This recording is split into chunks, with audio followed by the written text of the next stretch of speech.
Hello నమస్తే, welcome back అందర్. నేను సతీష్ మందుల. మనతో పాటు ఇప్పుడు సైంటిఫిక్ స్టూడెంట్ ఫెడరేషన్ రాష్ట్ర అధ్యక్షుడు బాన్స్వాడ వేదాంత్ మౌర్య మనతో ఉన్నారు.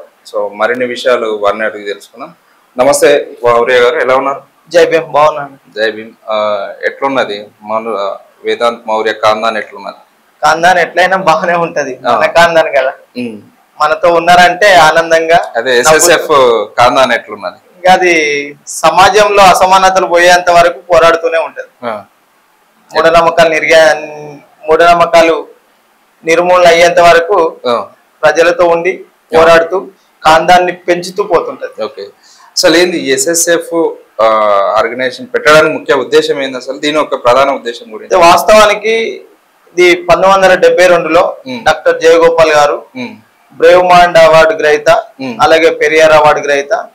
ఆయన సమాజంలో ఉన్నటువంటి మూఢ విశ్వాసాలు, అలాగే అంధవిశ్వాసాలు, మూఢనమ్మకాలు, వీటి వల్ల ఆర్థికంగా ఎంతో మంది వెనుకబడిపోతున్నారు, అలాగే శారీరకంగా ఇబ్బందులు పడుతున్నారు, అంటే ప్రాణాలు కూడా పోగొట్టుకునే ప్రయత్నం చేస్తున్నారు. కాబట్టి ఈ మూఢనమ్మకాలు అనేది పోవాలి, సమాజ నిర్మాణం జరగాలి అంటే మెయిన్ మూఢనమ్మకాలు పోవాలనే ఆలోచనతో 1972లో భారత నాస్తిక సమాజం అనే సంఘాన్ని స్థాపించి దాన్ని నడిపిస్తున్న క్రమంలో సమాజంలో ఎక్కడ అన్యాయం జరిగినా, కులం పేరుతో అయినా, మతం పేరుతో అయినా, ప్రాంతం పేరుతో అయినా, మూఢనమ్మకాల పేరుతో అయినా నిర్వీర్యంగా 8 రాష్ట్రాలలో పనిచేసినటువంటి భారత నాస్తిక సమాజం ఓన్లీ ఇప్పుడున్నటువంటి సిచ్యువేషన్ లో, అంటే అప్పుడు సంఘం పెట్టినప్పుడు సిచ్యువేషన్ లో ఓన్లీ పెద్దవాళ్ళకే కాదు, ఎవరైతే మూఢనమ్మకాలని పెంచి పోషిస్తున్నారో, ఎవరైతే మూఢనమ్మకాలను వాటి ద్వారా లబ్ధి పొందుతున్నారో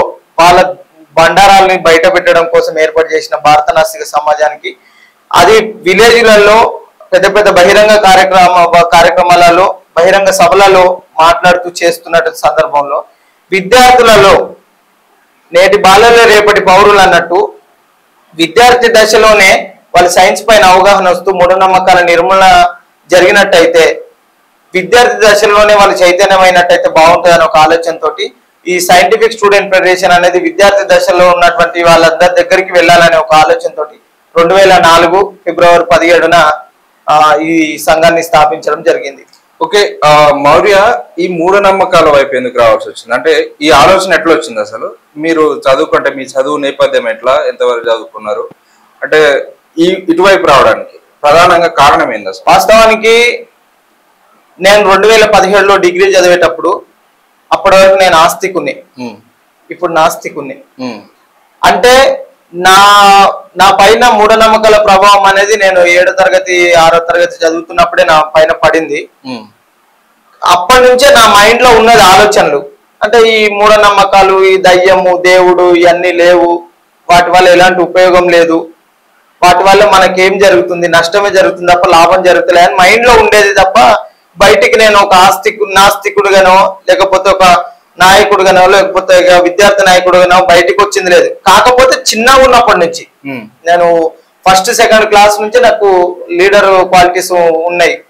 ఎట్లా అంటే నేను చదువుకునే టైంలో ఎప్పుడైనా ఏ స్కూల్లో అయినా సరే ఆటల పోటీలు పెడుతుంటారు, అది 15 ఆగస్టు కానీ, 26 జనవరి కానీ, ఇంకేదైనా బాల దినోత్సవం కానీ ఏదైనా, అప్పుడు పిల్లల్ని ఆడిపించి వాళ్ళకి ప్రైజులు ఇస్తారు కదా, అప్పుడు ఆడటం నేను కెప్టెన్ గా ఉంటేనే ఆడతా, నాయకునిగా ఉంటేనే ఆడతా, లేకపోతే ఆడనని సపరేట్గా కూర్చొనేది. అట్లా ఆ చిన్న ఉన్నప్పటి నుంచి నాకు అలవాటు అనేది ఉంది. ఆ రకంగా 2014లో నేను సిద్దిపేటలో ఎస్ఎంహెచ్ హాస్టల్లో చదువుకున్నప్పుడు ఒకరోజు రాత్రి డాక్టర్ బైరి నరేష్ గారు మా హాస్టల్కి వచ్చారు. వచ్చి ఇట్లా మూఢనమ్మకాల నిర్మూలన కోసం మేము పనిచేస్తాము, ఒకసారి మీ హాస్టల్లో ఒక ప్రోగ్రామ్ చేద్దాం అనుకుంటున్నాం అంటే మా సీనియర్ వాళ్ళు ప్రోగ్రామ్ అరేంజ్ చేసిర్రు. అప్పుడు ఆ రాత్రి మేము కూర్చున్నాం, మాతో కనీసం ఒక 5-6 గంటలు తను ముచ్చటించిండు. అప్పుడు మహనీయులు అంటే ఎవరు, అసలు మూఢనమ్మకాలు అంటే ఏంది, అసలు మూఢనమ్మకాల వల్ల మనం ఎట్లా నష్టపోతున్నాము, అసలు దేవుని పేరు మీద ఎట్లా లాభం పొందుతున్నారు, దేవుని పేరు మీద ఎట్లా మనం నష్టపోతున్నాము అనే వాటిని తను ఆ రోజు చెప్పడంతో నాకు ఇదివరకు ఉన్న ఆలోచనలు, కింద భూమిలో విత్తనాలు వేసి ఉంటాం కానీ వర్షాలు పడితేనే అవి మొలకెత్తుతాయి, అలా లోపల ఆలోచనలు ఉన్నా కానీ వాటిని బయటికి తీసుకురాలేని ప్రభావం ఉండే.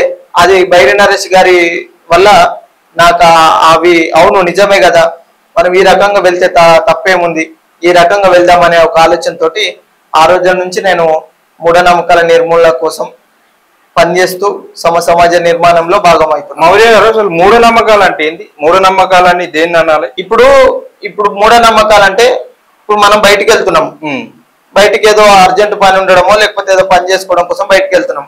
అక్కడనే కూర్చున్నటువంటి వాళ్ళు ఎవరైనా తుమ్మిరు అనుకో, వెళ్ళొద్దు, ఒక అర్ధగంటనో లేకపోతే 10 నిమిషాలు కనీసం నువ్వు కూర్చొని అయినా లేచి వెళ్ళు అంటారు. అది మూఢనమ్మకం. మనం వెళ్తున్నప్పుడు ఒక పిల్లి ఎదురు వచ్చింది అనుకో, అదొక జంతువు, దానికేమో దాని పని అది చేసుకుంటుంది, మన పని మనం చేసుకుంటున్నాం. అది అట్లా ముందు నుంచి వెళ్ళింది అనుకో అపశకనం, అది వచ్చింది కాబట్టి వెళ్ళొద్దు. లేకపోతే అన్నం తిన్నప్పుడు అది కొన్ని తొందరగా డైజెస్ట్ అవుతాయి, కొన్ని కావు. కాకపోయేసరికి తిన్న తిండి ఒక ఫంక్షన్ పోయి తినొచ్చినాం. తినేసడం మన ఎట్లుంటుందంటే సరైనటువంటి మెటబాలిజం బాడీ కోరుకుంటది. ఇప్పుడు జర్నీ చేస్తాం, ఓవర్ జర్నీ, అలాగే తిన్నది కొంచెం మటన్ చికెన్ అయితే 72 hours అవుతుంది అది అరగడానికి. మనం అంటే కొంచెం ఎక్కువ హెవీగా తిన్నాం అనుకో, అదేమైతుంది, అరగకపోతే కొంచెం బాడీ అనీజీగా ఉంటది, అది దిష్టి తగిలింది అనడము. అంటే ఇప్పుడు ఇవన్నీ సైన్స్ లెక్క చూసుకుంటేనేమో ఒకటి అరగాలంటే కనీసం ఒక టైం ఉంటది, ఒక 24 గంటలు, ఒక 12 గంటలు లిక్విడ్ లాంటి ఫుడ్ తీసుకుంటే ఒక 4 గంటలు 5 గంటలు అది దాని ఎనర్జీ అనేది మనకు వస్తుంది, మిగతా అంతా వెళ్ళిపోతుంది. ఇట్లా తిన్నది అరగకపోతే దిష్టి అయిందని చెప్పేసి నిమ్మకాయలు తిప్పేయడము, మిరపకాయలు తిప్పేయడము, లేకపోతే దయ్యం పట్టిందని చెప్పేసి కోళ్ళు కొయ్యాలి అనడము, కోళ్ళు తిప్పేయడము, గుడ్లు తిప్పేయడము, ఇట్లా చేస్తున్నట్టు వాళ్ళు ఆర్థికంగా మోసపోతూ శారీరకంగా కూడా ఇబ్బందులు తెచ్చుకునే ప్రయత్నం చేస్తారు. ఇవి మూఢనమ్మకాలు. సో అదే విధంగా ఇప్పుడు మీరు అన్నారు అంటే ఇది ఫాలో అవుతారు అని చెప్పేసి అంటున్నారు, కానీ గ్రామాలలో ఇప్పటికీ మీరు చెప్పింది ఫాలో అవుతుంటారు. బట్ సినిమాలు కూడా అదే విధంగా వస్తున్నాయి. ఇప్పుడు మనం కొన్ని సినిమాలు చూసినాం, ప్రత్యేకంగా అవి పేర్లు చెప్పడానికి అవసరం లేదు. బట్ కొన్ని సినిమాలు కూడా మీరు చెప్పినటువంటి కేటగిరీ, అదే కేటగిరీలో ఉండి సేమ్ మీరు ఏదైతే తిప్పేసుడు ఈ మంత్రాలు చేస్తున్నారని చెప్పేసి అలాంటి ప్రభావం ఉన్న సినిమాలు కూడా మనం ఈ మధ్యలో చూసినాం. అంటే సినిమాలు తీయడం వల్ల కూడా ప్రజలు నమ్మే పరిస్థితి ఉంది కదా, మరి దాన్ని ఎట్లా చూడొచ్చు? నిజమే అంటే ఇప్పుడు ఒక సామెత ఉంటది, మనము బయటికి అడుగు పెట్టేటప్పుడే గాని లేకపోతే ఏదైనా బయటికి నిజం అనేది అడుగు పెట్టే లోపే అబద్ధం ప్రపంచం చుట్టొస్తుందని. ఇప్పుడు నిజం అనేది నిజాయితీగా ఉంటది, నిప్పు లాంటిది, చేదుగా ఉంటది, కాబట్టి నిజాన్ని అంత తొందరగా తీసుకోలేరు. అబద్ధం అనేది అది ఎంత మితంగా ప్రయత్నం చేసినా, ఎంత ఓవర్ గా ప్రయత్నం చేసినా అది ఇమీడియట్ గా వెళ్ళిపోతుంటది జనాలకు. ఎంటర్టైన్మెంట్ కోరుకునేటువంటి జనాలు కాబట్టి ఇది ఎంటర్టైన్మెంట్ బేస్ లో ఈ మూఢనమ్మకాలని లేకపోతే మతాన్ని, దేవుణ్ణి, ఇప్పుడు ఒకప్పుడు గణపతుల పండుగ ఉంటుండే, గణపతుల పండుగ పెడితే ఊళ్ళలో మేము కూడా పెట్టేది, నేను కూడా 2012 వరకు అట్లా పెట్టేది. అప్పుడు పెట్టినప్పుడు అక్కడ ఏమంటే భజన పాటలు పెట్టుకునేది. అంతెందుకు నేను గణపతి పెట్టినప్పుడు నేను కనీసం ఆ రోజు నీసు నాటి ఇంట్లో ఉండితే కూడా ఇంటికి కూడా పోకపోదు, నేను ఇంట్లోకి పోయేదాన్ని కాదు, నేను బయటనే ఉంటుంటే నేను ఈ రోజు రాను, ఈ రోజు ఉపవాసం అయినా సరే ఉంటా కానీ మీ ఇంట్లోకి రాను అని చెప్పేసి అమ్మ వాళ్ళకు లేటకరంగా మాట్లాడుతూ చేసేది. ఎందుకంటే నేను ఒక దేవుని దగ్గర ఉన్నాను, నేను భక్తి శ్రద్ధలతో ఉన్నాను కాబట్టి నీసు తినొద్దు, లేకపోతే గణపతి దగ్గర ఉన్నాం కాబట్టి భక్తి పాటలే పెట్టాలి, ఆ భక్తి ఆలోచనలే ఉండాలి, మనకు చెడు ఆలోచనలు రావద్దు అని ఒక ఆలోచనతో ఉంటుంది. మరి ఇప్పుడు అది ఫ్యాషన్ అయిపోయింది, డీజేలు పెట్టడము, అక్కడనే చికెన్లు మటన్లు వండుకొని తినడము, లేదనుకుంటే ఆ డీజేలలో వేసిన పాటలు భక్తి పాటలు కాదు, మళ్ళీ డీజేలు పెడితే పెట్టారు కానీ దానిలో మొత్తం ఊ అంటావా మామ, ఉప్పు అంటావా మామ, లేకపోతే మొత్తం ఐటమ్ సాంగ్స్. అంటే ఇది ఫ్యాషనెట్ గా తీసుకెళ్లి అది విగ్రహాలు పెట్టాలి, విగ్రహాల దగ్గర ఇష్టమైనట్టు ఉండొచ్చు, భక్తి అనే లేదు, ఏమీ లేదు. అంటే ఈ రకంగా ఎంటర్టైన్మెంట్ కోరుకుంటున్నారు కాబట్టి జనాలు, పిల్లలు, యువకులు అందరు చెడిపోతున్నారు. దేవుడు ఉన్నాడా లేడా? మీరు అన్నారు కదా నేను ఇంతకుముందు చేసిన అంటే గణపతికి పూజ చేసిన అట్లనే వేరే వేరే దేవుళ్ళ అమ్మవార్ల కూడా నేను పూజ చేయడం జరిగిందని చెప్పేసి అంటున్నారు. ఇప్పటికీ అది విశ్వసిస్తున్నారా మీరు? నేను ఒకటి ఇక్కడ కాందాన్ మీడియాకు వెళ్ళాలి కాబట్టి నేను రమ్మని మీరు పిలిచినప్పుడు నాకు లొకేషన్ పెట్టాను బ్రదర్, నాకు తెలీదు అన్న. అంటే మీరు లొకేషన్ పెట్టారు, లొకేషన్ చూసుకుంటూ వచ్చిన. తర్వాత వచ్చేటప్పుడు నాకు లొకేషన్ అవసరం లేదు. సో ఆ భక్తి మార్గంలో వెళ్ళిన. ఎందుకంటే బై బాబు నువ్వు హిందువు కాబట్టి, హిందువుగా పుట్టినాం కాబట్టి, హిందూ సాంప్రదాయం ప్రకారమే పెరిగినాం కాబట్టి హిందువులే ఉన్నాం కాబట్టి అట్లా నడిచినాం.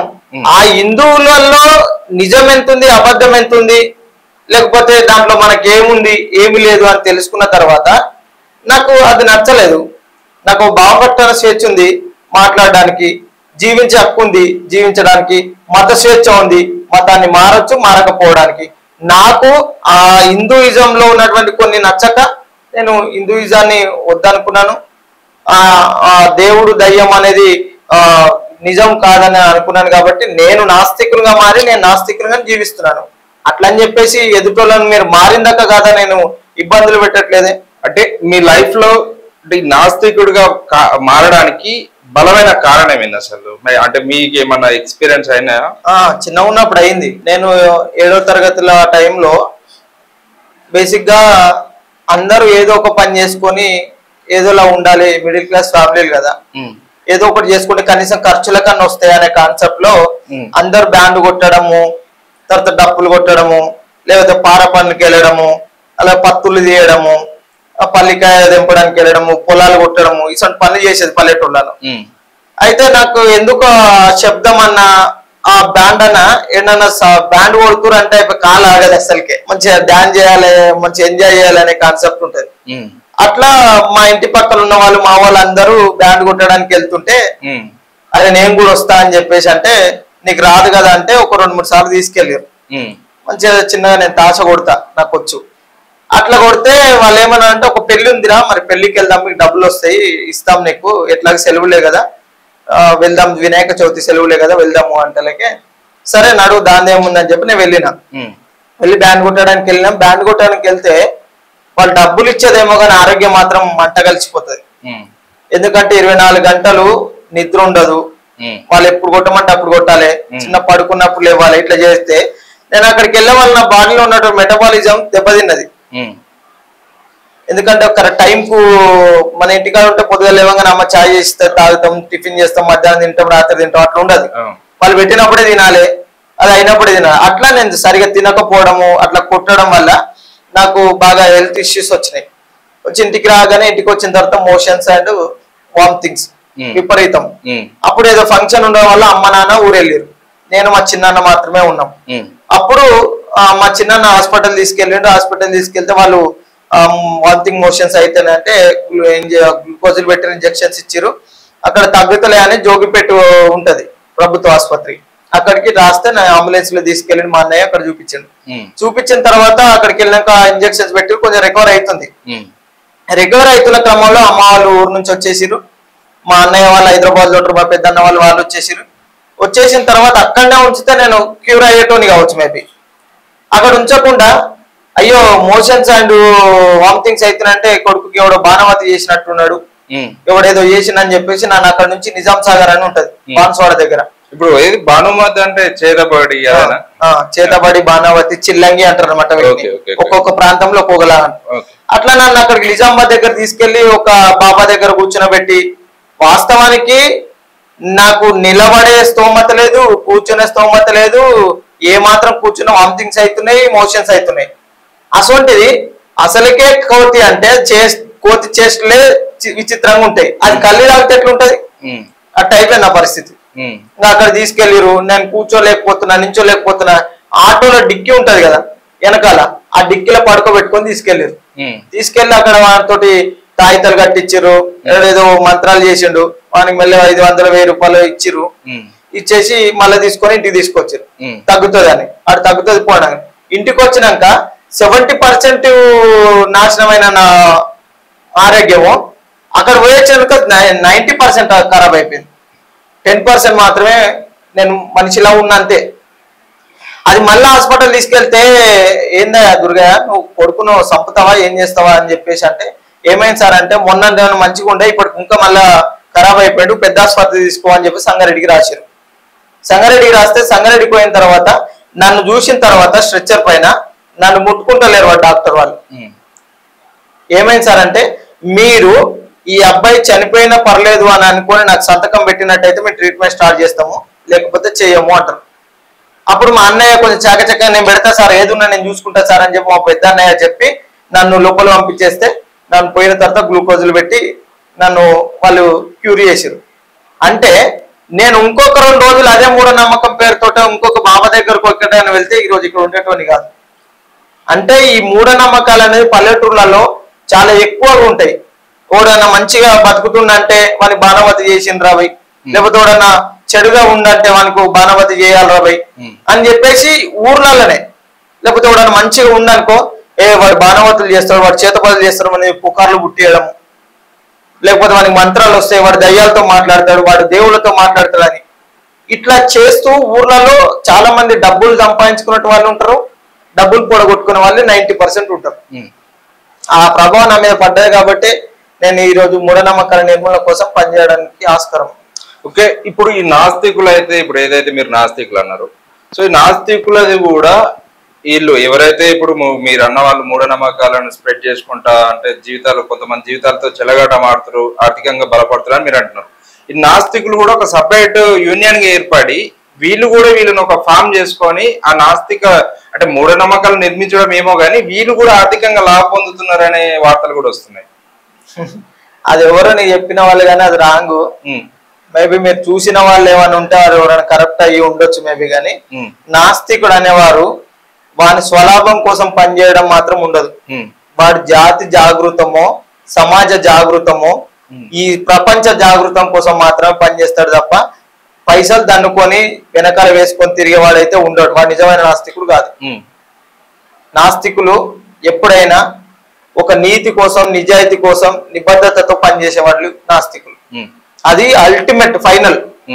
ఇప్పుడు ఒక చదువు ఉన్నది, first class, second class, 10th, inter, degree, PG, PhD అనేది ఫైనల్.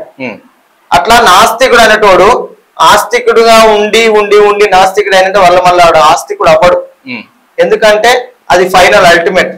ఎందుకు అంటే అన్ని నేర్చుకుని వాడు ఒక నిర్ణయం తీసుకొని ఒక నిర్ణయాధికారాలు తన చేతిలో పెట్టుకొని ఎవడైనా వాడు నాస్తికుడు అయిన తర్వాత ఒక ముల్లా వచ్చి తనని మార్చాలని ప్రయత్నం చేసిన, ఒక పక్కీరు వచ్చి మార్చాలని ప్రయత్నం చేసిన, ఒక పాస్టర్ వచ్చి మార్చాలని ప్రయత్నం చేసిన, లేకపోతే ఒక పంతులు వచ్చి మార్చాలని ప్రయత్నం చేసినా మారడు. ఎందుకంటే అవన్నీ చూసి అవన్నీ తెలుసుకొని తర్వాతనే మారతాడు కాబట్టి. డాక్టర్ బాబాసాహెబ్ అంబేద్కర్ గారు కూడా వాళ్ళు ఈ మతం వాళ్ళు, ఈ కులం వాళ్ళు రమ్మన్నా, ఏది ముస్లింలు రమ్మన్నా, క్రిస్టియన్స్ రమ్మన్నా, హిందూజంలో ఎట్లాగా ఆయన హిందూజంలో ఉన్నాడు, అయినా కొన్ని ఆఫర్లు ఇచ్చినా తన ఆ మతాలు వద్దనుకున్నాడు, ఆ కులాల కుంపటి వద్దనుకున్నాడు. కాబట్టే ఆయన బుద్ధ మార్గంలోకి వెళ్ళాడు. బుద్ధుని ఈ ఆలోచనలతోటి మనం ముందుకెళ్ళాలి అనే బుద్ధ మార్గంలోకి వెళ్ళాడే తప్ప ఏ మతంకి వెళ్ళలేడు, ఏ కులాన్ని పూసుకోలేడు ఆయన. ఓకే, అది ఇప్పుడు బాబాసాహెబ్ అంబేద్కర్ గారి విషయం చెప్పినారు. సో బాబాసాహెబ్ అంబేద్కర్ గారు భారత రాజ్యాంగంలో అన్ని మతాలను గౌరవించాలి అని చెప్పేసి సెక్యులర్ పదం అనేది ఉన్నది. మరి దాన్ని ఎట్లా చూడాలి మనం? అంటే అన్ని మతాలను గౌరవించాలన్నప్పుడు దేవులను కూడా గౌరవించాలి కదా. అట్లా చెప్పలేడే. డాక్టర్ బాబాసాహెబ్ అంబేద్కర్ గారు స్పష్టంగా ఆర్టికల్ 25 నుంచి 28 వరకు ఎవరి మతానికి వాళ్ళ మతాన్ని స్వీకరించవచ్చు, వాళ్ళకి మత స్వేచ్ఛ అనేది ఇచ్చిండు. ఇప్పుడు క్రిస్టియన్స్ ఉన్నారు, క్రిస్టియన్ గా ఉండొచ్చు, ఉండద్దు. వాళ్ళ క్రిస్టియన్స్ బీసీ మన ఏమంటారు, క్రిస్టియన్స్ హిందువులుగా మారచ్చు, ముస్లింలుగా మారచ్చు, ముస్లింలు హిందువులుగా మారచ్చు, క్రిస్టియన్లుగా మారచ్చు, హిందువులు క్రిస్టియన్లుగా మారచ్చు, ముస్లింలుగా కూడా మారచ్చు. అంటే మత స్వేచ్ఛ ఉంది నీకు. ఆ మతంలో ఉండాలనుకున్నా వెళ్ళాలనుకున్నా అది నీ ఇష్టం, నీ వ్యక్తిగతం అని చెప్పిండు. సో దేవుళ్ళని పక్క నమ్మాలి అని లేదు. ఇప్పుడు నువ్వు క్రిస్టియన్లకు వచ్చినావు అనుకో, క్రిస్టియన్ మత వాళ్ళు ఏం చెప్తారు, జీసస్ ఫైనల్, జీసస్ నమ్మాలి అని చెప్తాడు. అదే ముస్లింల దాంట్లోకి వెళ్ళినాం అనుకో, అల్లానే ఫైనల్, అల్లాతోటే మాట్లాడాలి, అల్లా యొక్క ప్రవచనాలే వినాలి, అల్లా యొక్క ప్రవచనాలే ప్రచారం చేయాలి, అల్లానే ఫైనల్ అంటారు. అదే హిందువులకు వచ్చినాం అనుకో, హిందువులలో 30 దేవతలు, అది మీకు తెలుసు. ఏ దేవుని నచ్చితే ఆ దేవుణ్ణి మొక్కొచ్చు, ప్రచారం చేయొచ్చు, ఉండొచ్చు. సో మత స్వేచ్ఛ అనేది నీకు ఇచ్చిండు. నువ్వు ఏ మతంలో ఉండాలనే నీ ఇష్టం, ఏ మతంలో ఉండొద్దనే నీ ఇష్టం. ఇప్పుడు సైంటిఫిక్ స్టూడెంట్ ఫెడరేషన్ ఉంది. ఓన్లీ మూఢనమ్మకాల పైన మీరు ఉద్యమం చేస్తున్నారా, లేకపోతే విద్యార్థుల సమస్యల పైన కూడా ఏమైనా ఉద్యమాలు చేసే అవకాశం ఉందా? మూఢనమ్మకాల నిర్మూలనతో పాటు విద్యార్థుల సమస్యలతో పాటు సమాజంలో జరుగుతున్న అసమానతల పైన, అలాగే కులం హత్యలు జరుగుతున్నప్పుడు, మత హత్యలు జరుగుతున్నప్పుడు, ప్రాంతీయ విభేదాలు జరుగుతున్నప్పుడు, స్టూడెంట్స్ యొక్క హక్కులను కాలరాస్తున్నప్పుడు ఎక్కడైనా సైంటిఫిక్ స్టూడెంట్ ఫెడరేషన్ ఉంటది. వాళ్ళకు బాధితుల పక్షాన నిలబడి నీతి కోసం, న్యాయం కోసం పోరాడుతుంది. ఓకే, మీరు కుల హత్యలు అని చెప్పేసి అన్నారు. మనం రీసెంట్ గా కొన్ని అంటే ప్రేమికులు ప్రేమించుకున్నారు అని చెప్పేసి మొన్న సూర్యాపేటలో రీసెంట్ గా ఒకటి జరిగింది, అంతకుముందు మిర్యాలగూడలో జరిగింది. ఇంకా ఇంకా అంటే ఈ టెక్నాలజీ, ఈ డిజిటల్ కాలం రాకముందు కూడా ఇంకా చాలా జరిగినాయి అలాంటి. అంటే ప్రధానంగా ఎందుకు ఇలాంటి హత్యలు జరుగుతున్నాయి? కులం అనేది ఇంకా గ్రామాలలో ఉండడానికి కారణం ఏంటి? ఇప్పుడు వాస్తవానికి ఇది నిచ్చెన కుల వ్యవస్థ, నిచ్చెన మెట్ల కుల వ్యవస్థ. ఇది మనుధర్మ శాస్త్రం నుంచి వస్తున్నటువంటిది అనాటిగా. ఎట్లా అంటే తలలో పుట్టినవాడు బ్రాహ్మణుడు, భుజాల నుంచి పుట్టినవాడు క్షత్రియుడు, కడుపుల నుంచి తొడలను పుట్టినవాడు వైశ్యుడు, కాళ్ళ నుంచి పుట్టినవాడు శూద్రులు అని చెప్పేసి 4 వర్ణాలుగా వాళ్ళు వర్ణించడం జరిగింది. అంటే అధ్యయనం, అధ్యాపకం, బ్రాహ్మణ నామకల్పయ. అంటే చదవాలి, చదివించాలి, అది బ్రాహ్మణుడు మాత్రమే చేయాలి. ఆ తర్వాత రాజ్యాలు, భుజాల నుంచి పుట్టిన వాళ్ళు క్షత్రియులు, రాజులు. వాళ్ళు రాజ్యాలు ఏలాలి, రాజ్య సుసంపన్నమైనటువంటి చూసుకోవాలి, కాబట్టి వాళ్ళు రాజులుగానే ఉండాలి. ఆ తర్వాత ఉదరం నుంచి పుట్టిన వాళ్ళు, తొడల నుంచి పుట్టిన వాళ్ళు వైశ్యులు. వాళ్ళు ఏం చేయాలంటే బిజినెస్ చూసుకోవాలి, అది సంపదను ఎట్లా వస్తుంది, ఎట్లా పోతుంది అనేది చూసుకోవాలి. వాళ్ళు మాత్రమే చూసుకోవాలి. ఇక కాళ్ళ నుంచి పుట్టిన వాళ్ళు అంటారా, వాళ్ళు ఈ పై 3 వర్ణాలకి సేవ చేయాలి. కుమ్మరి వాళ్ళు కుండలు చేసేయాలి, కమ్మరి వాళ్ళు కమ్మరి పని చేసేయాలి, చాకలి వాళ్ళు బట్టలు విండాలి, మంగలి వాళ్ళు కట్టింగులు చేయాలి. ఇలా కింద ఉన్నటువంటి 4వ వర్ణం ఏదైతే ఉందో అది పై 3 వర్ణాలకు సర్వీస్ చేయాలని చెప్పేసి మన ధర్మం రాసుకుంది. తర్వాత ఇంకో 5వ ధర్మం వచ్చింది.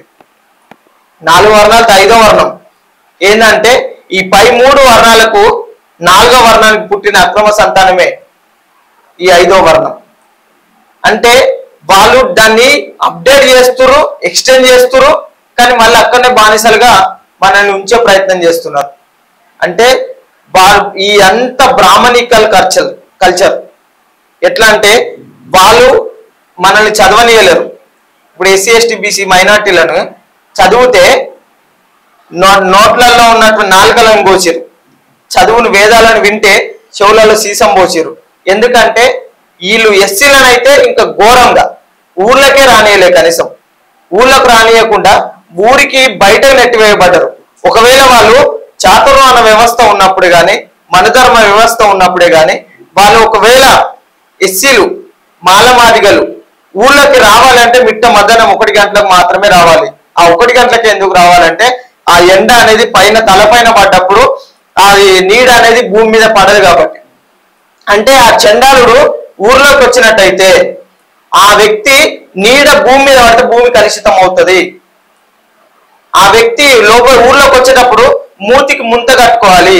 ఎందుకంటే తనకు ఒకవేళ ఉమి వచ్చినట్టయితే ఆ ఉమి భూమి మీద ఉంచినట్టయితే, ఆ ఊర్లో ఉంచినట్టయితే ఊరు కలుషితం అవుతుంది. కాబట్టి ఆ కుండలో ఉంచుకోవాలి. ఆ వ్యక్తి ఈ వీపుకు చీపురు కట్టుకోవాలి. చీపురు ఎందుకు కట్టుకోవాలంటే ఆ వ్యక్తి నడుస్తున్నప్పుడు తన అడుగులు భూమి మీద పడ్డప్పుడు ఆ అడుగుల పైన ఇంకొక అడుగు పడితే వాళ్ళు పునీతులు కాకుండా వాళ్ళు పాపిష్టులు అవుతారు. కాబట్టి వాళ్ళు నడిచిన నడకల్ని ఆ చీపురు ఊడ్చుకుంటూ వచ్చినట్టయితే అక్కడ మన ఆడవాళ్ళు ఏమి ఉండవు అని చెప్పేసి. అంటే ఆనాటి నుంచి నేటి వరకు కూడా విలేజ్లలో ఈ కులము మతము పేరుతోటి ఎన్నో హత్యలు జరుగుతున్నాయి, ఎన్నో అత్యాచారాలు జరుగుతున్నాయి, ఎన్నో ఇబ్బందులు జరుగుతున్నాయి, గ్రామ బహిష్కరణలు కూడా జరుగుతున్నాయి. అంటే వీటన్నిటికీ ప్రధానంగా అంటే ఇంత టెక్నాలజీ పెరుగుతున్నా కూడా, ఇంత అప్డేట్ యుగం వైపు మనం వెళ్తున్నా కూడా ప్రజలలో అంటే ఆ మెంటాలిటీ ఎందుకు మారట్లేదు? ఇంకా మీ పెద్ద కులము అంటే వీళ్ళని పెళ్లి చేసుకోవద్దు, వీళ్ళు ఇంకా అదే వృత్తి చేయాలి అంటే ఒకటే పై మెరుగులు దిద్దుతున్నారే తప్ప, పైన మెరుగులు దిద్దుతున్నారే తప్ప కింది వరకు వెళ్ళి వాటిని రూపు మార్పేటోళ్ళు లేరు. వాటిని పెంచి పోషిస్తారు. మెయిన్ గా పెంచి పోషించేది రాజకీయ నాయకులు. వాళ్ళ రాజకీయ పబ్బాలు గడుపుకోవడం కోసం, వాళ్ళు రాజకీయంగా ఇంకా ముందుకు వెళ్ళడం కోసం, వాళ్ళు రాజ్యాధికారంలో ఇంకా కొన్ని సంవత్సరాలు ఉండడం కోసం, ఒకడు మతం పేరుతోటి చిచ్చులు పెడుతుండు, ఒకడు కులం పేరుతోటి చిచ్చులు పెడుతుండు, ఇంకోడైతే డైరెక్ట్ వాడు వర్ణాల పేరుతో చిచ్చులు పెడుతుండు. ఇట్లా జనాల నుంచి ఒకటే వర్గంలో ఇద్దరు నాయకులుగా ఎదుగుతున్నారంటే ఆ నాయకుల మధ్యలో కూడా చిచ్చులు పెడుతున్నారు. అది ఒక దళితులైనా, ఒక బీసీలైనా, ఒక ఓసీలైనా, ఒక మైనార్టీలైనా. ఎందుకంటే వాడి చైతన్యమై రాజకీయాల్లోకి వచ్చినంటే మేము రాజకీయానికి మళ్ళా పనికి రాకుండా పోతామేమో అని. సో ఎక్కడ జరుగుతుందంటే ఇదంతా రాజకీయ వ్యవస్థలో ఉన్నటువంటి దొంగల చేతిలో ఉన్నది.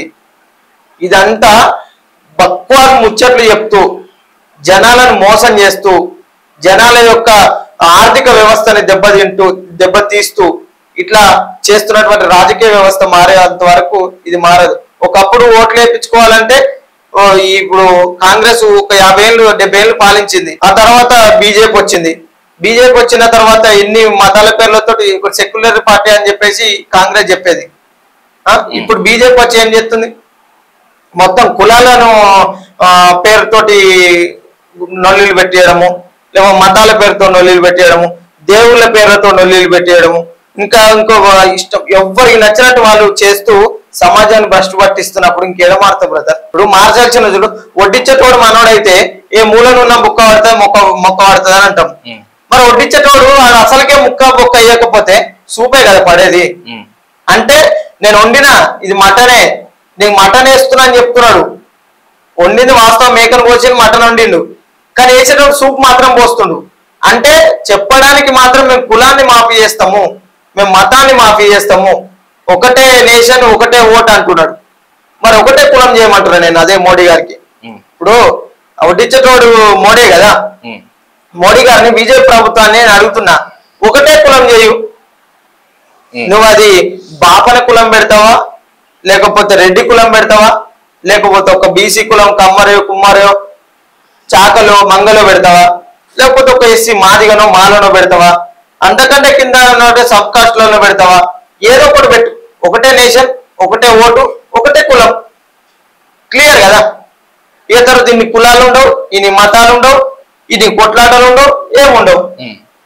అంటే వాడు మళ్ళీ కులాల పేర్లతోటి మనల్ని మోసం చేస్తూ ఉంటాడు, కులాల పేరుతో మన కొట్లాటలు పెడుతుంటాడు, మళ్ళా కులాల పేరుతో మాట్లాడుతుంటాడు. ఇంకేడ మారుతుంది?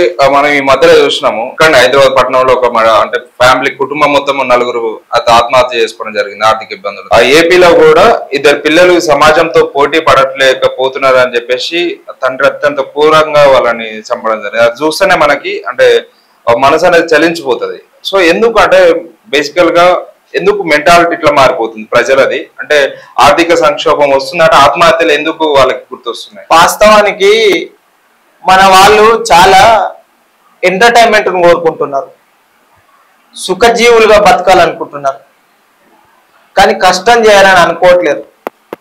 కాబట్టి ఎంతమంది బతుకుతలేరు మరి అట్లా? అంటే 130 కోట్లలో ఈ ఆర్థిక సంక్షోభంతో వాడు మోసపోయి వస్తున్నాడు. ఆర్థిక సంక్షోభంతో చదవట్లేదు. ఈ బెట్టింగ్ యాప్స్, ఈ క్రికెట్లు, ఈ యొక్క కబడ్డీలు ఇవి రావడంతో వాడి దగ్గర ఉన్నటువంటి డబ్బంతా ఐపీఎల్లో పెట్టేస్తుండు, లేదంటే పత్తాలాట గేమ్లు ఏమో ఉంటాయి వాటిలలో పెడుతుండు, డబ్బులు వస్తలేవు. ఇప్పుడు వాడు కాకినాడలో జరిగింది ఇది. ఆయన ఎంప్లాయీ, ఒక ఎంప్లాయీ కాకినాడలో ఉన్నటువంటి ఒక ఎంప్లాయీ కనీసం 1వ తరగతి చదువుతున్నటువంటి పిల్లల్ని పోషించలేని స్థాయిలో ఉన్నాడంటే మనం ఏ రకంగా అర్థం చేసుకోవాలి? కనీసం 1వ తరగతి పిల్లల్ని నేను ఈ ప్రపంచంతో పోటీ పడలేకపోతున్నాను కాబట్టి నా పిల్లల్ని చంపుతున్నానని చంపి వాడు చచ్చిపోయి సూసైడ్ నోట్ రాసిండు. అవునా? అంటే ఆర్థిక సంక్షోభం కాదు ఇది, వాళ్ళు జీవించే జీవన విధానం, వాళ్ళు మూఢనమ్మకాల బారిలో ఉండడము, శారీరకంగా మానసికంగా స్టేబుల్ గా ఉండకపోవడము, అదే మెయిన్. ఇప్పుడు శారీరకంగా మంచిగా ఉండాలంటే మానసికంగా మంచిగా ఉండాలి కదా. నీ మైండ్ లో 1,00,000 రూపాయలు సంపాదించాలి ఒకటే రోజులు అంటే, ఒకటే రోజులు నువ్వు ఏ కష్టం చేస్తే 1,00,000 రూపాయలు వస్తాయి నీకు? ఒక నెల రోజులు నువ్వు జీతం చేస్తే సాఫ్ట్వేర్ లాంటి వాళ్ళు 1,00,000 రూపాయలు సంపాదించగలుగుతారు. నీలాంటి నాలాంటి వాడు ఒక రోజు 1,00,000 రూపాయలు సంపాదించగలుగుతారా? మరి వాడు ఏం చేయాలి అంటే బెట్టింగ్ యాప్లలో బెట్టింగ్స్ పెట్టాలి, లేకపోతే ఐపీఎల్ మ్యాచ్ లాంటి దాంట్లో బెట్టింగ్స్ పెట్టాలి, లేదంటే ఇంకేదో ఇన్స్టెంట్ గా వచ్చే ఆనందాన్ని, ఇన్స్టెంట్ గా వచ్చే మనీని బేస్ చేసుకుని బతుకుతున్నారు. కాబట్టి అది బేస్ చేయలేకపోతే అవుతున్నారు. ఆశించినంత డబ్బు రాకపోవడం, ఉన్న డబ్బు దాంట్లో పెట్టి మోసపోవడం జరిగినప్పుడు ఇంకేం చేస్తాడు? చచ్చిపోకపోతే. ఇది ఇలా జరుగుతుంటే ఇక కుల దురాంకార హత్యలు జరుగుతున్నాయి. కుల దురాంకార హత్యలు వాటిని ఇంకా వేరే రకంగా మలిచే ప్రయత్నం చేస్తున్నారు. అంటే ఒక కులం ఉన్నటువంటి వ్యక్తి ఇంకో చిన్న కులం ఉన్న వ్యక్తిని పెళ్లి చేసుకోవద్దు. అదే ప్రణయ్ది మొన్న రీసెంట్ గా తీర్పు వచ్చింది. వాళ్ళ డాడీ ఎట్లాగో చనిపోయింది A2 ఉన్నటువంటి వానికి ఉరి శిక్ష పడ్డది. A3 ఉన్నటువంటి వాళ్ళ బాబాయికి యావజ్జీవం పడ్డది. నాదేమి మా నాన్నది ఏ తప్పు లేదు, మా నాన్నది ఏమీ లేదు అని చెప్పేసి వాళ్ళ కూతురు పెద్ద నోరు తెచ్చుకొని అరుస్తున్నది. అంటే ఒక ఆయన చనిపోయేటప్పుడు వాళ్ళు శిక్ష పడితేనే నువ్వు ఇంత అరుస్తున్నావు. మరి అదే స్పందించే హృదయం నీకు ఉంది కదా, సున్నితత్వం అని నువ్వు కోల్పోలేవు కదా. మరి అలాంటప్పుడు నువ్వు ఒక చనిపోయే స్థాయికి మీ డాడీ తీసుకొచ్చినప్పుడు అప్పుడెందుకు నువ్వు క్వశ్చన్ చేయలేదు? అంటే ఒక కులం, ఒక పెద్ద కులము ఒక చిన్న కులాన్ని ఇచ్చిన హీనంగా చూస్తున్నది. హిందువులం కదా అందరం, మరి అందరు హిందువులే అన్నప్పుడు అందరు హిందువులే కదా, మరి నీ చెల్లెలు నాకి, నా చెల్లెలు నువ్వు చేసుకో. ఈ కులమే ఉండదు కదా, ఈ కుల దురంకార హత్యలే ఉండేవి కదా, సమాజం బాగుంటుంది కదా. అట్లా ఉండవు, ఎవరి స్వార్థం కోసం వాళ్ళు పనిచేస్తారు అంతే. ఇప్పుడు అంటే రాష్ట్రంలో మీరు చూస్తున్నారు పరిస్థితులు అంటే ఎట్లా ఉన్నాయి, విద్యా వ్యవస్థ అయినా వివిధ అంటే ప్రణాళిక. ఇప్పుడు కాంగ్రెస్ ప్రభుత్వం ఉంది, 6 గ్యారెంటీలు అనే ఎజెండాగా పెట్టుకుని కాంగ్రెస్ పార్టీ అధికారంలోకి వచ్చింది. వాస్తవానికి కాంగ్రెస్ పార్టీ 6 గ్యారెంటీలు ఈ సంవత్సర కాలంలో అంటే ప్రజలు సాటిస్ఫాక్షన్ ఉన్నారా? అసలు లేరు. ఎవరైనా సరే ఈ ఉచితాలకు అలవాటు పడ్డారు. వాస్తవానికి నిజంగా చెప్పాలంటే ఈ ప్రజలు ఓటర్లు ఉచితానికి అలవాటు పడ్డారు. వాళ్ళు ఉచితాలు ఇస్తారు అనగానే వీళ్ళు ఓట్లు వేసేస్తున్నారు. నేను కేసీఆర్ 12,000 ఏమో ఇస్తుంటే నేను 15,000 ఇస్తానందుకు ఓట్లు గుద్దిరు. నేను 4,000 పింఛన్ ఇస్తూ నేను 5,000 ఇస్తానికి ఓట్లు గుద్దిరు. కానీ ఈ వ్యవస్థలో ఈ ఉచితాలకు అలవాటు పడితే ఆ ఆర్థిక భారం మన పైన ఎట్లా పడుతుందా అనేది ఒక ఆలోచనలో వాళ్ళు లేకుండా పోతుంది. అది స్టేట్ గవర్నమెంట్ కాదు, సెంట్రల్ గవర్నమెంట్ వరకు కూడా. ఈ రోజు సెంట్రల్ గవర్నమెంట్ ఒక బాబు తాగే పాల పైన కూడా జిఎస్టీ వేస్తుంది. తిన్నామంటే బెడ్ ప్యాకెట్ కొనుక్కున్నామని జిఎస్టీ వేస్తుంది. కనీసము మన చిన్నపిల్లలు రాసుకోవడానికి పెన్సిల్ ఉంటాయి, ఆ పెన్సిల్ తీసుకున్నామని దాని మీద కూడా జిఎస్టీ వేస్తున్నారు. అంటే ఎంత ఆర్థిక భారం పడుతుంది మన పైన. అంటే ఎంత ఉచితాలు ఇవ్వడం వల్లనే. ఈ ఉచితాలకు అలవాటు పడ్డారు కాబట్టి ఎవరు ఎక్కిస్తా అంటే వానికి వేయడము అంతే. 6 గ్యారెంటీలు అన్నాడు, 6 గ్యారెంటీలు చేసిండా? మేము స్టార్టింగ్ లో 6 గ్యారెంటీలు చేయట్లే అంటే అరే ఇప్పుడే వచ్చిన అధికారంలోకి చేస్తాం ఆగు అన్నారు. 1 ఇయర్ పోయింది, 2 ఇయర్స్ రన్నింగ్ అవుతుంది. దాంట్లో ఒక్కొక్క దాంట్లో సబ్ క్లాసెస్ ఉన్నాయి, 4 ఒకటి చేస్తుండు, మిగతా సబ్ క్లాసులు వదిలేస్తుండు. మహాలక్ష్మి పథకం అన్నాడు, బస్సులు ఫ్రీ ఇచ్చేసిండు, తులం బంగారం అన్నాడు, ఎటు పోయింది? విద్యార్థికి నిరుద్యోగ భృతి అన్నాడు, ఎటు పోయింది? అసలు ఇవన్నీ ఇయ్యకు, మాకు అవసరం లేదు. విద్యార్థులు చదువుకోవడం కోసము ఫీజు రియంబర్స్మెంట్ ఉన్న టైంకు పడేది, ఎగ్జామ్ ఫీజులు కట్టుకుంటే స్కాలర్షిప్లు పడేటివి. ఇప్పుడు అవి లేవు. విద్యార్థుల భవిష్యత్తులు అంతా అగమ్య గోచరంగా మారిపోయినాయి. ఎందుకు అంటే ఈ ఉచితాలు ఇవ్వడం వల్ల ఇక్కడ బడ్జెట్ లేదు కాబట్టి విద్యార్థులకు లేదు. అంటే ఒక ఇంట్లో 4 ఉంటే, ఒక భార్య భర్త 2 పిల్లలు ఉంటే, ఆ భార్యకు భర్తకు ఒక 1000 రూపాయలు పింఛన్ ఇస్తుండు, కుక్కకు బొక్కేసినట్టు. కానీ పిల్లలు చదువుకోవడానికి ఫీజు రియంబర్స్మెంట్ ఇవ్వట్లేదు, స్కాలర్షిప్లు ఇవ్వట్లేదు. అంటే ఈ తల్లిదండ్రులు నాకు పింఛన్ వస్తుంది ఒక 1000 రూపాయలని ఆలోచిస్తారు తప్ప నా కొడుకు లక్షలు పోసి ఎట్లా చదివియాలి, నేను ఫీజు రియంబర్స్మెంట్ వస్తలేదు, అలాగే స్కాలర్షిప్స్ వస్తలేవు, ఎట్లా చదివేయాలని ఒక ఆలోచనలో లేకుండా పోయారు. కాబట్టి ఉచితాలను ప్రభుత్వాలు ఎప్పుడైతే వదిలేస్తాయో అప్పుడు ఈ రాష్ట్రమైనా ఈ దేశమైనా బాగుపడుతుంది. ఇప్పుడు ఏదైతే ఉస్మానియా యూనివర్సిటీ అంటే తెలంగాణలో అంటూ ఎవరు ఉండరు. తెలంగాణ ఉద్యమంలో కీలకంగా పనిచేసింది ఉస్మానియా యూనివర్సిటీ విద్యార్థులు. సో అలాంటి విద్యార్థులే ఈ రోజు అదే ఉస్మానియాలో ఇలాంటి ధర్నాలు చేసుకోవద్దు అని చెప్పేసి ఒక జీవో అనేది తీసుకురావడం. ఆ జీవో తీసుకురావడం అంటే ముఖ్య ఉద్దేశం ఏంటి? ఆ జీవోని మీరు ఎస్ఎస్ఎఫ్ తరఫున యాక్సెప్ట్ చేస్తున్నారా? మేము దాన్ని అపోజ్ చేస్తున్నాము, దానికోసం ఉద్యమం కూడా చేస్తున్నాం. ఇప్పుడు జరుగుతున్నటువంటి ఆ ఉద్యమంలో మా భాగస్వామ్యం కూడా ఉంది. సో ఈ భారతదేశంలో, ఈ ప్రపంచంలో ఎక్కడ అన్యాయం జరిగినా ఒక ప్రశ్నించే గొంతుగా ఉస్మానియా యూనివర్సిటీ ఉంటుంది. అట్లాగే వందే భారత ఉద్యమం కావచ్చు, ముల్కీ ఉద్యమం కావచ్చు, తర్వాత తొలి దశ తెలంగాణ ఉద్యమం కావచ్చు, రైతాంగ పోరాటం కావచ్చు, మలిదశ తెలంగాణ ఉద్యమం కావచ్చు, ప్రతి ఉద్యమంలో ఉస్మానియా యూనివర్సిటీ పాత్ర ఉంటది. అది మరపురాని మరవలేని నిజాలు. అక్కడనే ఉద్యమాలు పుట్టినాయి, ఉద్యమాలు నడుస్తున్నాయి, ఉద్యమాలు నడిపిస్తున్నారు. ఎంతో మంది నాయకులు దాంట్లో చదువుకున్నారు ఉద్యమకారులుగా. అంతెందుకు లాస్ట్ ప్రభుత్వంలో బాల్క సుమన్ ఎక్కడి నుంచి వచ్చాడు? అదే యూనివర్సిటీ కాదా? గ్యాదర్ కిషోర్ రెడ్డి నుంచి వచ్చిండు. ఎంతో మంది అదే యూనివర్సిటీలో చదువుకొని చాలా మంది వచ్చారు.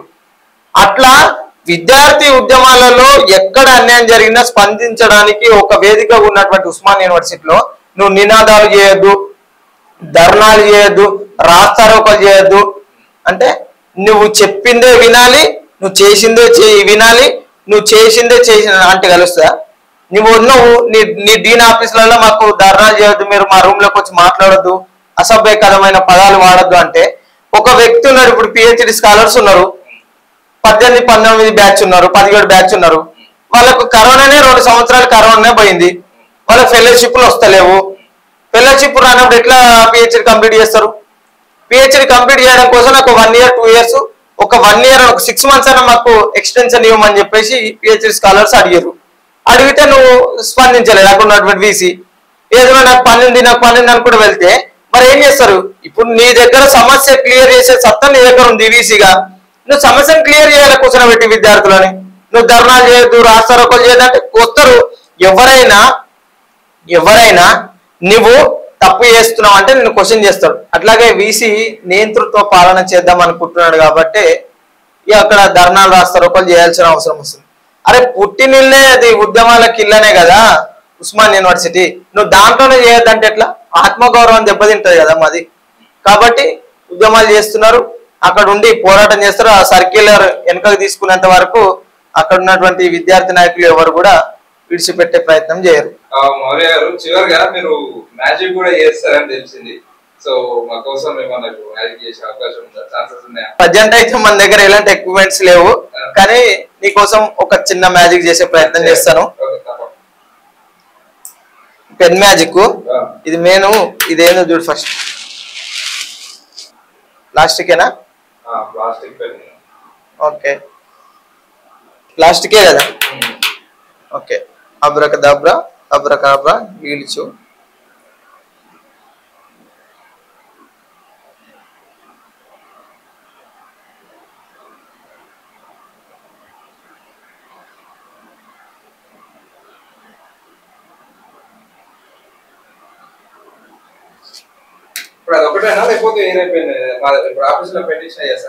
ఏ పెన్ ఇచ్చినా చేస్తాను. దీనికి ఏం మహిమలు లేవు, మంత్రాలు లేవు. ఇది కూడా ప్లాస్టిక్ పెన్ ఒకసారి చూడండి. ఆబ్రకదాబ్రా దాబ్రకాబా గిలిగిలిచు.